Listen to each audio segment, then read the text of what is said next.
morning and welcome to the National Newspaper Publishers Association's Let It Be Known. This morning, racism and schools. In Ohio, where in less than 2 years, Republican legislators have introduced 3 bills attempting to ban critical race theory and discussions of divisive concepts in Forest Hills, another Cincinnati area school district, postponed and then canceled its Racial Diversity Awareness Day because some parents complained the event smacked of critical race theory and was inherently divisive. Nearly every week, racist incidents occur in school after school. Just in the past couple of months, a lesson plan at a Los Angeles K-8 school, which included picking cotton to learn about slavery, came to light in the midst of a lawsuit over the practice. So has a recent incident at Massachusetts High School where a white student posted a picture of himself with a sign that read, "If I was Black, I would be picking cotton, but I'm white, so I'm picking you for homecoming." All this and more was highlighted in a recent editorial written by Donald Earl Collins, a visiting professor of African American history with Loyola University of Maryland. Professor Collins now joins us to discuss this. Good morning, Professor. Good morning. Thank you. Listen, that was a really good article that you penned. Really appreciated it. So let's go to the root of the matter, Professor, if you will. Decades ago, there was this successful fight to end segregation in schools, but we know K-12 schools are now more segregated than they were even 60 years ago. Where does that factor into this discussion? Oh, it's pretty significant. It's a good question. It's really significant in that it's not just the fact that they're more segregated than ever, it's that the majority of students in schools now are Black and brown. They're Latino, Latinx, and they're African American. And when you have 55% of your schools, public schools across the country, representing predominantly these groups, the schools aren't really keeping up with that. You top that with the fact that you have extreme residential segregation. Most of those 54% are going to schools that are 80% or more of Black and brown students, right? It's really extreme. So you've got suburban schools that are 90% white. You've got urban school districts that are 80, 90, even 99.8% African American and Latinx, like in Detroit or New York, and not New York, but Detroit, Washington, D.C., and other places. So yeah, that's a huge factor. You've got leadership running schools that does not look like the people who are going to the schools. So exactly. It's big. Yeah. And you write that the recent push towards curriculum myth-making began long before former President Donald Trump's 1776 commission called for more patriotic education in U.S. schools. But when did it begin, and how did we get here where everything is banned or off limits? Where the specific moment that we're in now does actually start. It starts with Obama, actually. It starts with his election to the presidency in 2008. There were some people in the country, including educators, who could not let that stand, could not stand the fact that we had an African-American person of color, someone who wasn't white male as president of the United States. And so with the rise of the Tea Party and the election of those people to boards of education, to governorships, to legislatures, they've, even as early as 2010, you began to see work in the state departments of education and the legislatures to change textbooks so that the textbooks didn't talk about slavery so much, or didn't talk about the civil rights movement so much, or didn't talk about Jim Crow or lynching so much. There are some examples that go back to 2010 to 2011 around that. And then, of course, with the emergence of Trump for the presidency and eventually becoming president in 2016, there was an even bigger upsurge of folks trying to, shall we say, whitewash history, to make history more white again, right? Just like making America great again, let's make history more positive toward white people in the United States, again. So there's been this push, that starts, with the election of Obama and certainly the surge of Trumpism to make schools, white again. Yes. Well, did we underestimate? Because we knew, and Professor, you obviously a very intelligent man. When Obama was elected, you knew that you had to know, I should say, that there would be this response. Did we underestimate what that response would have been? Yes and no. I mean, there's going to be a response. We live in a systemically racist society that, root branch DNA is run on racial capitalism. So, of course, there's going to be a response. But the backlash, the level of the backlash, really just indicates the fact that schools are the same as they ever were. Politics are the same as they ever were. Just because 41% of the white electorate that voted in 2008 voted for Trump, voted for Obama, doesn't mean that all of a sudden racism just went away. In fact, it kind of reflects a bit of their racism by saying, hey, I'm good enough to vote for, if I can vote for Obama, then maybe things will suddenly change in the country. And they expect him to magically do things that a human being can't by themselves do. So, I think in some respects, we knew that some of this was going to happen. The severity of it, maybe we underestimated, but the fact that it's happening, because it's always been happening. There's always been stuff going on in public schools where people have done blackface or have ridiculed African Americans as being of lesser intelligence, or any number of other things in terms of textbooks that don't reflect, quite frankly, the people who are going to the schools, particularly with history. And now with the backlash, and now with the 1619 Project, and it's, putting out there in book form, in magazine form, in article form, the reality that this country is built on racial capitalism, there's an even bigger backlash. So that's just one example of many of which where anti-racist sort of curriculum is being met with, your critical race theory, let's just get rid of it. Right.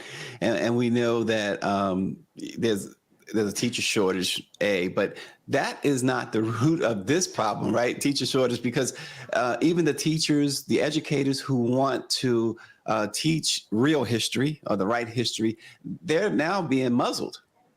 Yeah.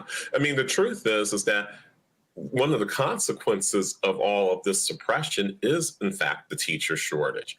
You've got teachers who are so stressed from the pandemic, from the crackdown on really anything anti-racist, anti-sexist, that supports the existence of transgender folk, of folks who are queer in general. The crackdown on that is such that, teachers are just saying, heck with this. I mean, you expect me to teach to a test. You want me to reach students, but you don't want me to teach certain things to these students so that these students actually are being reached in the middle of a pandemic where pretty much anything goes in terms of whether people can wear masks or not in public schools. You combine that with the other stressors in terms of dealing with administrators who don't understand the students that you're teaching and all that. And sure enough, teachers are leaving the profession in record numbers, numbers as a result. It's more of a consequence than a cause.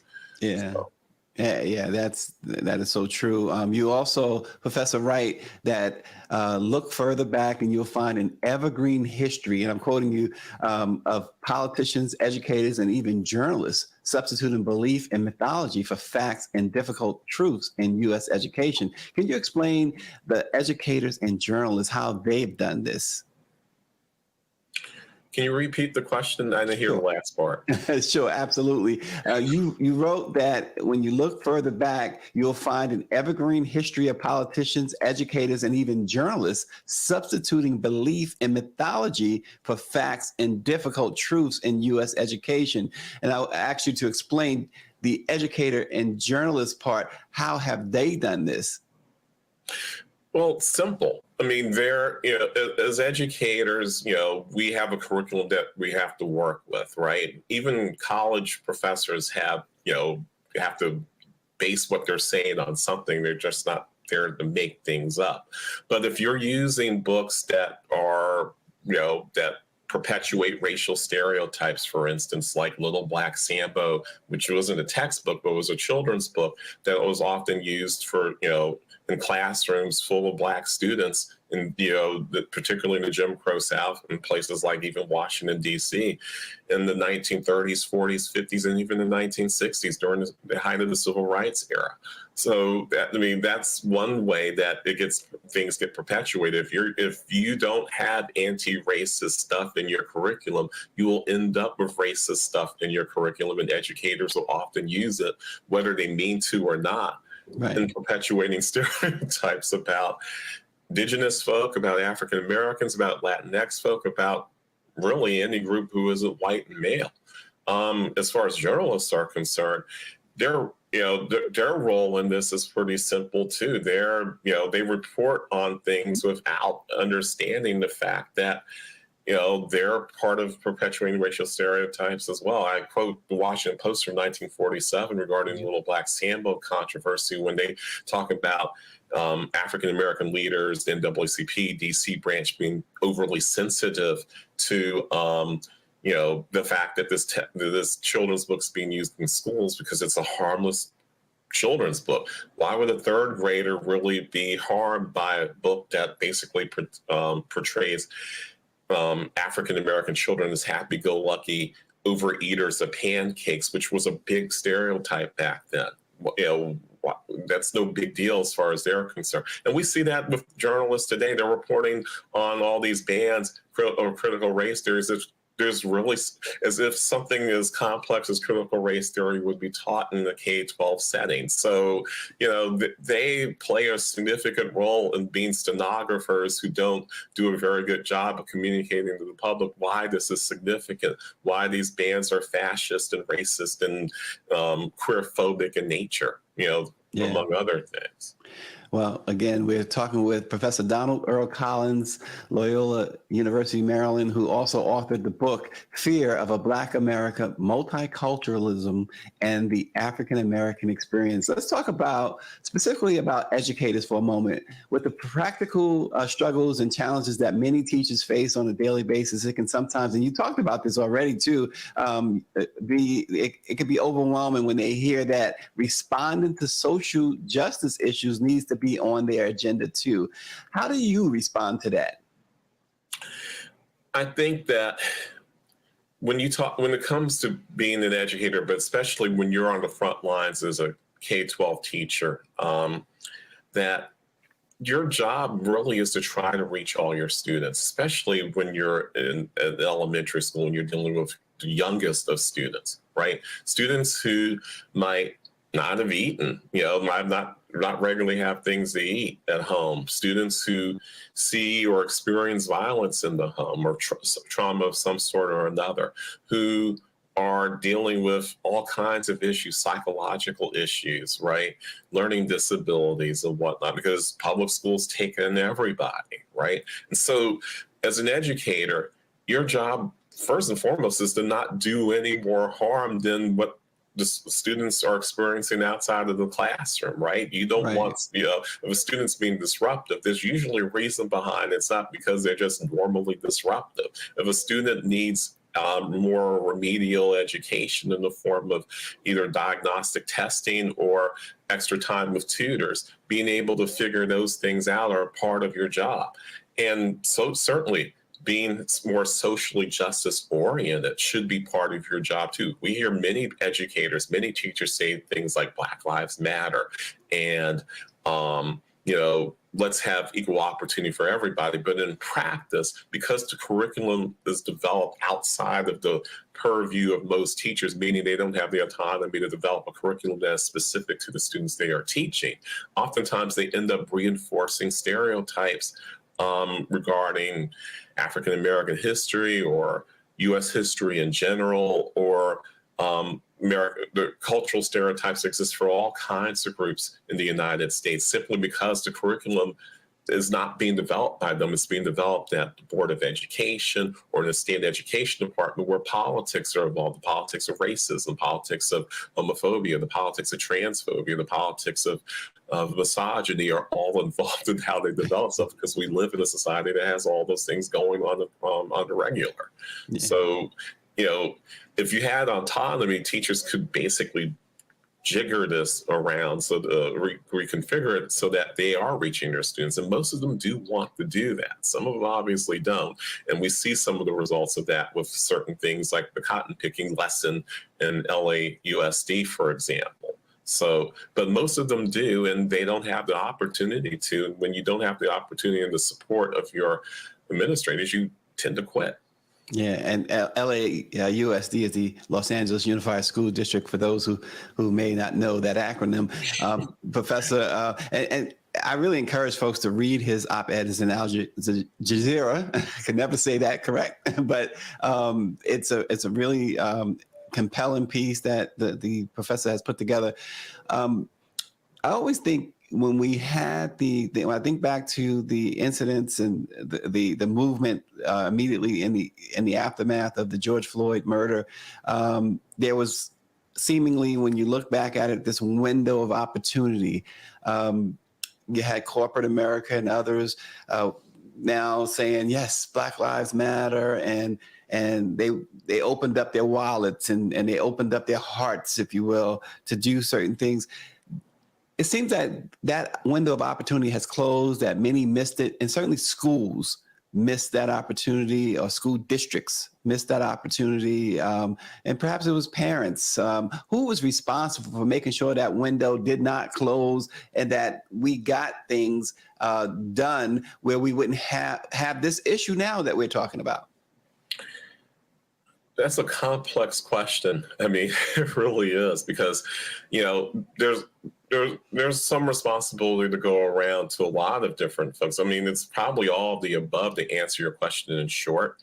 But I don't, it's too simplistic to think that all of us are responsible on some level. Ultimately, policymakers are responsible, because they're the ones who should be doing more to make sure that students who are in school get the education they need and the truth that they need in order to grow and to hold it into, well-rounded human beings ready to take on the world. But that's not what our school districts often do. They're too busy trying to sort out who's gifted, who's not gifted, who can do well on exams, who can't. That's still their primary role, is sorting more than educating. And so, so there's some responsibility to go around. I think the biggest factor in all of this is this rush to get back to normal from the pandemic. And in doing so, a lot of things that had been important in 2020, when everything shut down, stopped being so important, particularly this idea that we need to do more in terms of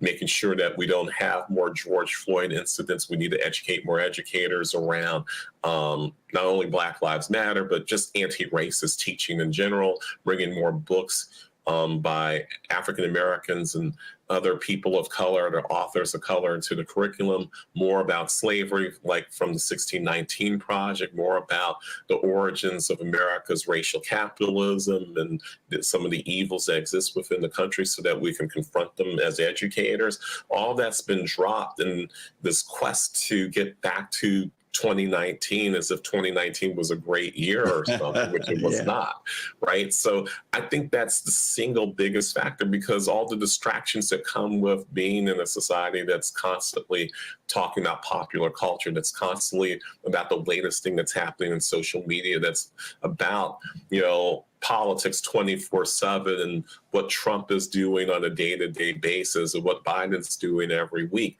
That kind of thing also distracts people from being a part of a larger movement to make the stuff that was happening in 2020 continue. And as a corporation, you have a corporate responsibility department. All you got to do is pony up a little bit of money here and there, and you think that you've assuaged the guilt that you might have over having helped create a society that has the levels of racism, sexism, and homophobia and transphobia that it has. So they've kind of washed their hands of things like Pontius Pilate. So that's where they are. Wow. And Professor, in your piece, you of course you mentioned already the LA Unified School District. You mentioned districts in Ohio. Where else have you found some egregious things going on in line of what we're talking about, critical race theory and wanting to keep real history out of schools? Yeah, I mean, in Texas, there have been several textbook adoptions that have been questionable over the years, some which they've actually dropped. Um, at one point, they were calling African Americans workers, as if they were getting paid for their work. While during slavery, there was one textbook that they had. Slaves and Um, workers, huh? yeah, like wage workers, right? Wage. There's that. Tennessee basically banning the teaching of critical race theory, trying to do it, at least certainly for public schools. They're trying to do it in colleges as well, public colleges and institutions, taking away professors' autonomy, even professors who are in law schools teaching actual constitutional law, which one component happens to be critical race theory for some of them, right?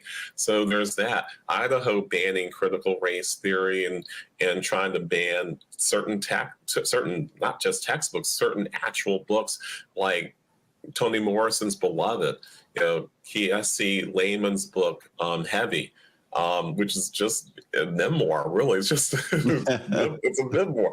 How is this book, critical race theory? I'm not quite sure, but, there's all over the country, you can find examples of this. Even in Virginia, where people got up in arms in Fairfax County, which is supposed to be a liberal county in suburban Washington, D.C., over critical race theory. And when you listen to these people talk about, they're really just trying to ban Black history. It's not about critical race theory at all. It's about banning Black history because they don't want white students, and particularly in the school district that's still majority Black and brown, to learn about Black people. So there's a lot going on all over the country, where there are folks who've just risen up and said, no more, no more tyranny from Black history. Well, isn't there a concern too, or should there be a concern that it won't stop at just the schools? It could go into theater. It can go into, television shows, and I mean, they can ban all, movies all over. All right, shouldn't that be a concern?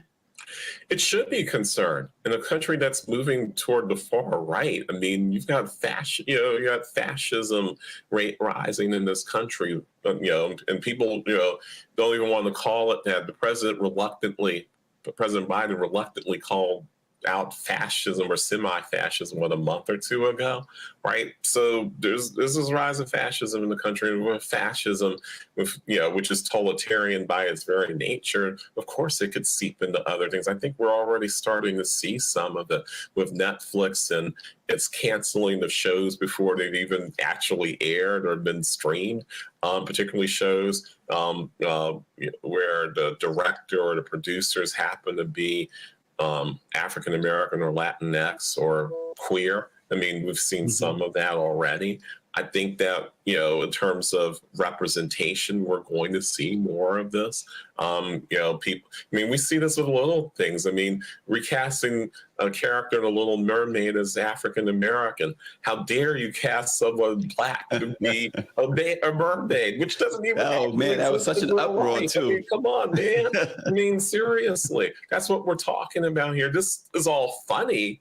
But when you start seeing it seep through all popular culture, I mean, and by the way, this isn't anything new. I mean, Tipper Gore back in the late 80s and early 90s, and the whole thing about slapping labels on a rap because of explicit language and all of that. I mean, we've seen this, these kinds of sort of kooky ideas around if we can ban certain aspects of culture to keep culture as pristine and white as possible. Sure, we can do it. But the truth of the matter is, we have a larger group of people who are embracing these fascist ideas, and they're willing to use them in other areas.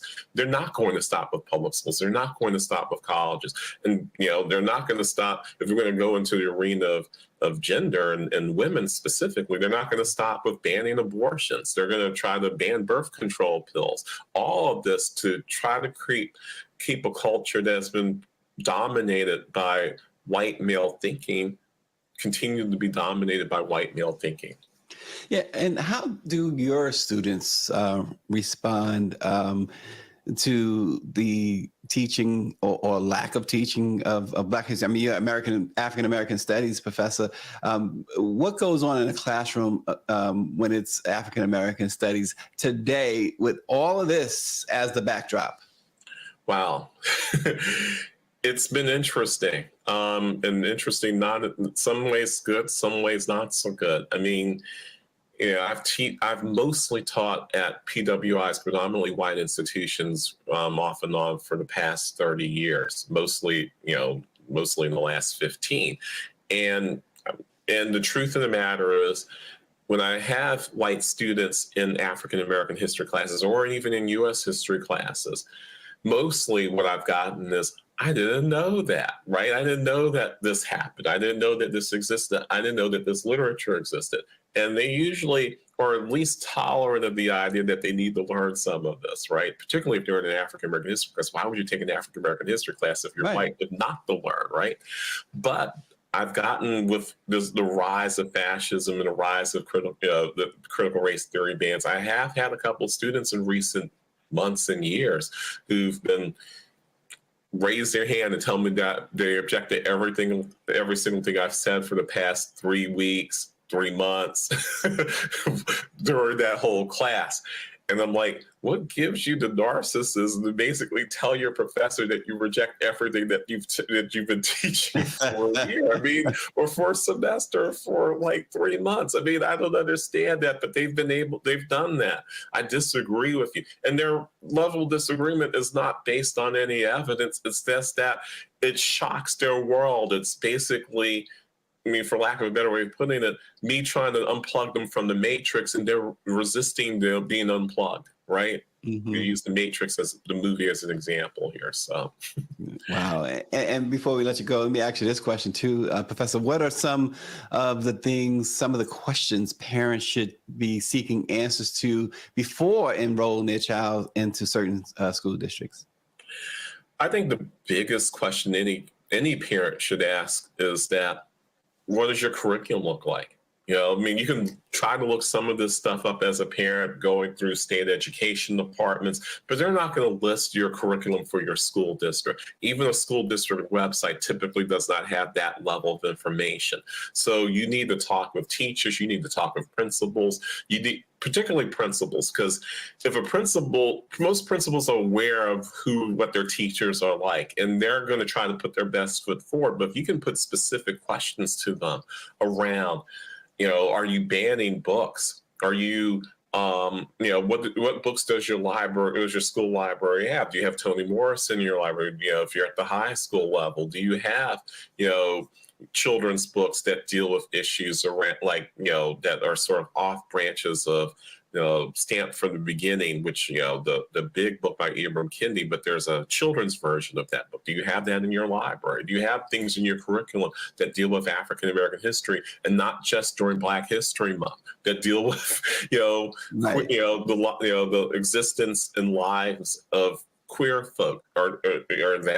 Is that in your library? Is that part of your curriculum? And if the answers to all those questions are no, and yes, we're banning stuff, maybe you should homeschool your kid. Maybe you need to move to another district. Maybe you should try a charter school. Mind you, this is exactly what people who hate public schools want anyway. But Right. if you're a parent, you don't really have much of a choice other than to ask questions. Yeah. Professor Donald Earl Collins, he's a professor of African American Studies at Loyola University, Maryland. And he's also the author of the book, Fear of a Black America, Multiculturalism and the African American Experience. Professor, we really appreciate you joining the Black Press's Let It Be Known. Thank you for having me. Appreciate it. Absolutely. Everyone, enjoy the rest of your day and come back again to see us.